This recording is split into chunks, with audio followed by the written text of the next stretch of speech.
Il y a des sons à toi forcément qui m'ont marqué moi personnellement.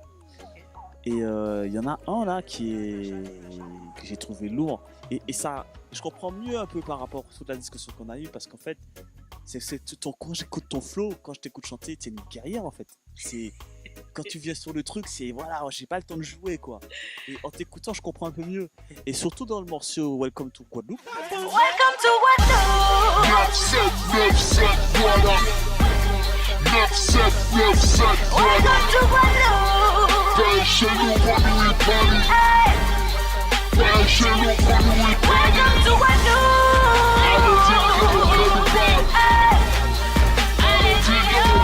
Welcome to Guadeloupe.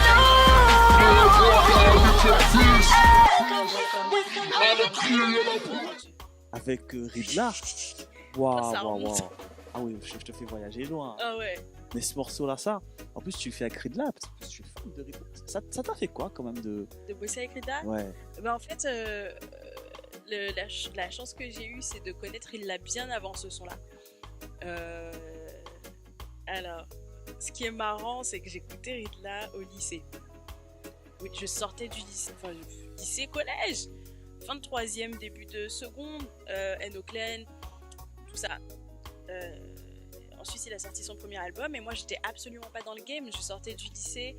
Comme j'ai vécu en France toute ma vie, j'ai pas du tout eu ce rapport au milieu professionnel musical de Guadeloupe que j'aurais pu avoir si j'avais fait ma scolarité en Guadeloupe, par exemple. Ça, c'est clair, j'imagine bien. Donc, du coup, j'ai rencontré Ridla dans une période où je sortais de Dom-Tomatique, je crois. Donc ça remonte, ça doit faire plus de 10, ça doit faire 12 ans à peu près. Ouais, Je te rajeunis pas là. Ah ouais, grave. ça faisait 12 ans et on a fait des sons. On a fait des sons qui sont jamais sortis. Tu me les emmènes. Waouh, non, faut que je les retrouve surtout. Et je sais pas si je vais retrouver ça. Ah ouais, on a fait des sons qui sont jamais sortis, qui ont dû sortir en loose day. Et Welcome to Guadeloupe, je me souviens même plus. Ah oui, il a dû débarquer chez nous. C'était l'époque où je vivais avec Quantum. Il a dû débarquer et il a dit ouais, les gars vont faire un remix de Welcome to My Hood. Allons faire. Et Ridla, c'est comme une tornade. Il arrive chez toi, il fuck up tout ton cerveau et toi tu suis le courant parce que tu peux pas aller à l'encontre.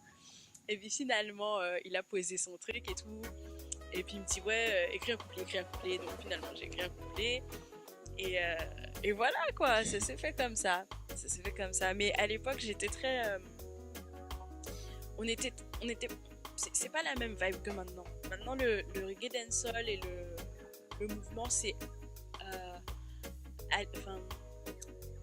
comment dire, c'est adouci dans le sens où à l'époque on était très très très sur le flow et moi comme j'étais une fille, il fallait que je fasse mes preuves et il fallait que j'en fasse 3-4 fois plus que les mecs, Ouais, et malgré ça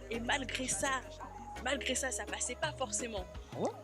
Oui malgré ça, Ça, c'est des gens qui... J'ai été la première et je pense que j'ai ouvert beaucoup de portes pour les Bambi, les Chinese Queen, tout ça, parce que à l'époque il y avait nada, il y avait Métis, mais Métis qui avait basculé dans le zouk, il y avait Baron et aussi. il y avait Baron, mais Baron qui n'était pas, comment dire, Plus au même registre que toi, tu penses? Non, c'était pas tout à fait pareil, c'était différent dans le sens où elle était présente sans être présente. Donc en fait il y avait un grand espace à prendre et il fallait que je montre que ouais j'envoie. Ah ouais. Donc et comme je suis une grande fan de dancehall jamaïcain, donc en fait j'ai mes Tes sources d'inspiration viennent partir de là en fait. de Jamaïque, bah oui, et la Jamaïque à l'époque ça. Toujours quand même, hein. Tu vois ce qui arrive. Ah, ça s'est calmé, tout le monde s'est calmé niveau flow, tout le monde s'est calmé. Cartel est arrivé avec un style variété, Okay, et tout le monde s'est calmé. Aidonia à l'époque, Aidonia faisait mal. C'est-à-dire que Aidonia sur un beat qui était à peut-être 120, 130, son flow était à 160. facile. Et il y avait des subtilités rythmiques que jusque-là, je suis sûre que c'est le seul mec à pouvoir inventer des flows comme ça.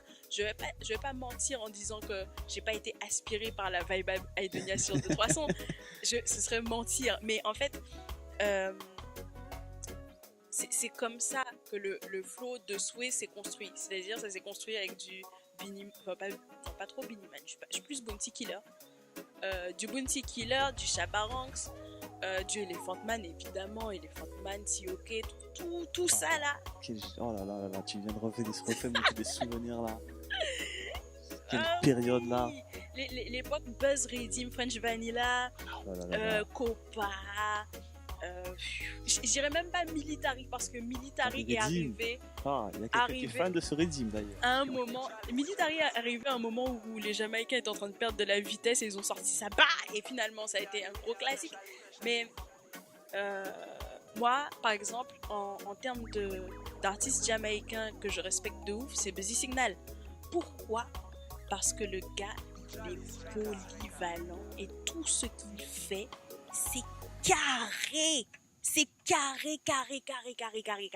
Rares sont les sons de Busy Signal qui sortent où tu verras, il chante faux. Déjà, il chante pas faux. Rarement. Jamais. C'est-à-dire qu'il a eu une période de formation où c'était à l'époque des Tonda Clap et compagnie. C'était pas encore le Busy Signal qu'on a connu, mais une fois que le gars s'est construit, il a construit son style carré et sur n'importe quel style le gars te le donne. Merengue. Tu sais me rappeler un son de Busy Signal merengue? Ah, il a fait un truc, hein. Je me souviens plus exactement j'ai pas le son en tête, mais il a posé sur un truc merengue ou salsa ou mais des trucs de dingue. Et en reggae, il est époustouflant. Non, ça c'est clair. Il est juste lourd. Donc en fait, c'est ça mes références à moi. Donc c'est pour ça que jusqu'à aujourd'hui, même si on a ralenti niveau flow, donc je m'adapte, je vais pas arriver sur un son actuel à chanter comme il y a 15 ans. Pour moi, ça n'a pas de sens. Justement, j'en discutais un petit peu avec des potes, on en parlait même pas tout à l'heure. Mhm. Est-ce que tu penses que la nouvelle génération, en fait, par rapport à la génération d'avant, c'est-à-dire avant, j'ai l'impression qu'il y avait un côté où on avait faim, on avait faim du micro. Et que maintenant, cette génération est venue sur un truc où on fait du buzz, en fait. Bah oui, non mais c'est vrai, et j'en parlais pendant que t'étais pas là, je trouve en tant qu'artiste, de manière générale, et je dis bien de manière générale, avant que mes propos soient déformés, interprétés 10 000 fois, de manière générale, on a perdu nos couilles. Ah. Parce qu'avant, on osait beaucoup de choses, on était vraiment peut-être pas assez carré, dans le sens où au niveau de la justesse, enfin moi je suis très vocale, donc en fait c'est quelque chose qui me tient à cœur. Au niveau de la justesse et tout, c'était peut-être pas carré, mais je trouve qu'il y a eu une époque où les artistes étaient de vrais artistes et ils portaient leur truc, quoi, ils portaient leur couille. Tu te comportais mal, mais t'en avais rien à faire. C'est toi l'artiste.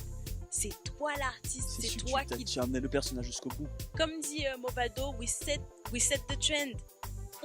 C'était nous qui faisions la tendance, c'est pas le public qui décidait de ah oui ça c'est bon, ah ça c'est pas bon, et juste après avoir balancé un son de toi au public. C'est-à-dire que pour que le son arrive au public, déjà il fallait qu'il passe certains filtres, tu vois. Et les filtres avaient le droit de te dire, des maisons ou des radios ou des médias, machin, oui mais ton son n'est pas de très bonne qualité, donc essaie de le travailler, ça a un bon potentiel, retourne travailler ton son en studio et quand t'es prêt, on va le diffuser, tu vois. Il n'y a plus ça. Donc maintenant en fait, les artistes, ils ont tellement faim de reconnaissance qu'ils balancent leur son, même si les sons sont pas vraiment travaillés au bout. Papillon, avant qu'il sorte comme ça, il est sorti en 2013, je l'ai écrit en 2008, fin 2008, juste avant la grève de LKP. 5 ans. Ça a pris 5 ans pour que je puisse reposer le son de manière à ce que ça nous plaise, et qu'on trouve la formule, Qui a l'air de- la formule, oui, et refaire jouer les guitares et tout et tout. C'est un son qu'on a travaillé. On l'a pas juste, ah bon, on l'a posé, ça ressemble à une maquette, mais on balance quand même. Non, on avait, Ah ouais, quand même. c'était une autre optique. Et en fait, du coup, ça crée des artistes esclaves du buzz, mais surtout esclaves d'un public qu'on n'éduque plus. C'est ça que je comprends un peu mieux par rapport à ce que tu disais, parce que j'ai entendu dans une interview où tu parlais justement du piccolo et du challenge. Et moi, je trouvais que c'était une très bonne idée dans le sens où ça permettait à la nouvelle génération de reconnaître quelque chose qu'elle n'a pas connu. Qui n'ont pas connu, Et je toi- suis d'accord Et toi, pour tu ça. disais, et toi, toi, tu disais qu'en fait, que de revenir sur ça, c'était un manque de créativité. Je comprenais pas trop quand tu disais ça un peu à l'époque. Alors, dans laisse-moi le discours, je commence un peu à laisse-moi te comprendre. dire un truc simple que j'ai pas dû dire dans l'interview de la dernière fois, Mhm. mais pour illustrer le truc, voilà comment on m'a parlé du challenge Piccolo. Donc je vais sur machin où on m'envoie un lien et je vois sur le truc qui a écrit tel artiste, entre parenthèses Piccolo Redeem. Et là je me dis, tiens, cool, ils ont dû faire un remix ou ils l'ont remixé. Mhm. Et là j'entends que c'est la version il y a 15 ans. Mais c'est ça moi qui m'a déçu. C'est-à-dire que tu fais un Piccolo Challenge, on est en 2018. Je me souviens même plus dans quelle année ça date. 2004 ou un truc comme ça, Ouais. 2004 je crois. Donc ça fait 14 ans les mecs. 14 ans. Vous faites un challenge, ok. Mais quand même, vous auriez pu vous dire, oh ça aurait été bien qu'on ait un petit compositeur qui repasse derrière. Mais le but, c'était quand même un peu ça, c'est de faire quelque chose de... En fait, De quand nouveau avec quelque chose d'ancien. je comprends ce que tu veux Tu dire. vois, parce que les Quinry, ils le font bien, regarde. c'est vrai, ça. Tory Lanez. Tory Lanez, Il a repris. son premier tube, ça a été fait avec le son des Brownstones. Mhm. Et le truc est lourd. Et pourtant, le gros sample, tu l'entends, il y a même les voix et tout. Mhm. Mais ça a été repris. Et tous Je les vois ce que trucs tu veux dire. jamaïcains qu'ils ont repris, Everyone Falls. Bah oui, encore Tory Lanez. C'est mon chouchou. Ils sont- Tory Lanez. Ouais, je le kiffe. Enfin, je l'aime bien, mais j'ai trouvé l'album décevant. On va pas s'attarder sur le sujet. Mais Vas-y. tout ça pour te dire qu'en fait, c'est une culture. La reprise, c'est une culture. Je Moi, comprends ce que tu veux dire. j'estime qu'à l'heure qu'il est, avec les capacités, les compositeurs qu'on a, on n'aurait pas dû faire un challenge sur un Redeem qui date de 14 ans. On aurait dû prendre le Redeem, le sampler, ou reprendre les pistes et refaire quelque chose de nouveau avec.